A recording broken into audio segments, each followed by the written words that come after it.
happened last year during the Hollybash weekend.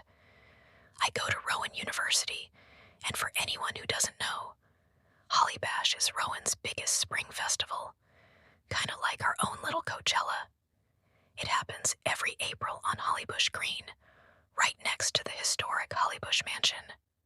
There are carnival rides, food trucks, lawn games, and a big concert with a surprise headliner. The whole campus comes out for it. It's supposed to be the most exciting day of the year. I was a sophomore at the time, and like a lot of other students, I stayed out really late that night. Rowan is in a pretty quiet suburban town. Glassboro doesn't really feel unsafe, even when you're out at 2 o'clock in the morning. That's probably why I didn't think much of it when I left my friend's dorm and started walking back to Chestnut Hall by myself. What I didn't realize at the time was that earlier in the night, around 12:30 a.m., a group of masked people, maybe 10 or even more, had been spotted banging on doors and riding bikes around campus. They were seen in multiple areas, including near Chestnut. I didn't see any of that with my own eyes, but apparently it was intense enough that people were posting warnings about it on social media while it was happening. I wasn't checking my phone. I was just trying to get back to my dorm and sleep. Around 2:30 a.m., I swiped into Chestnut Hall and walked inside. I was heading toward the stairs when I noticed someone sitting in the lounge. That alone wasn't odd. College dorms are always active. But what made me stop was that the guy was wearing a mask. Not a COVID mask, a full-on black ski mask. He wasn't on his phone, not talking, not moving, just sitting there completely silent. I froze. I stood near the entrance to the lounge for a second, just staring. It didn't make sense. Who was he? Why was he there? Why the mask? It creeped me out more than I could explain. And then suddenly, he jumped up from the couch and turned sharply toward me. It happened so fast, I didn't even have time to think.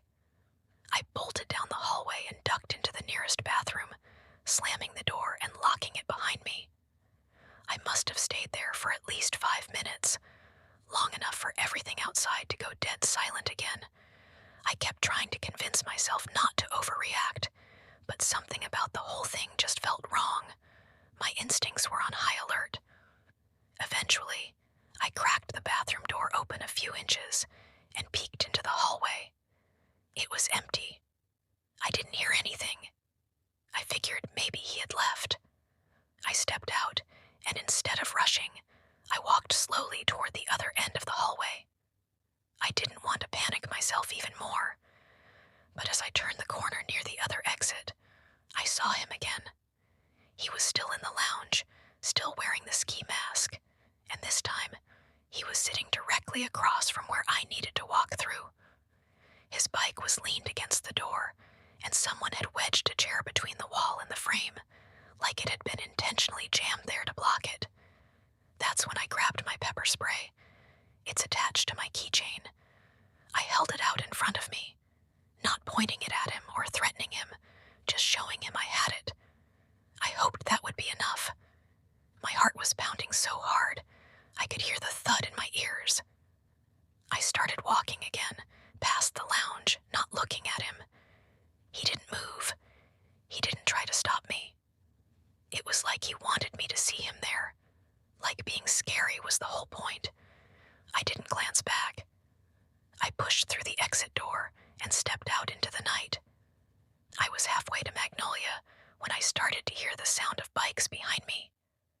3 more masked people rolled up next to me. They didn't physically touch me or grab me, but they started heckling me, laughing, shouting things I couldn't understand. I know, on the surface, that might not sound like much, but what scared me the most was that some of them were holding what looked like guns. I have no way of knowing if they were real or fake.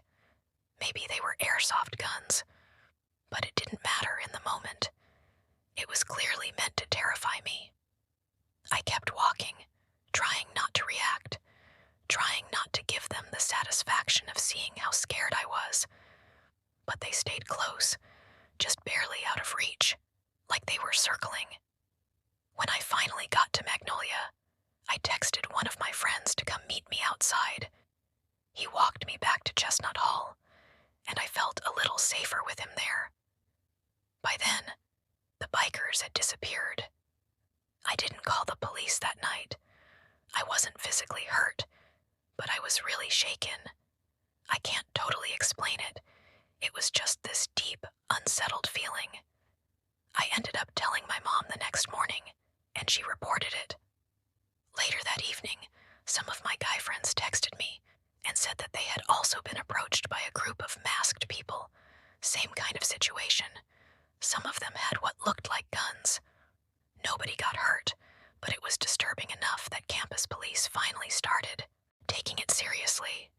Since then, there have been all kinds of rumors about who those people were.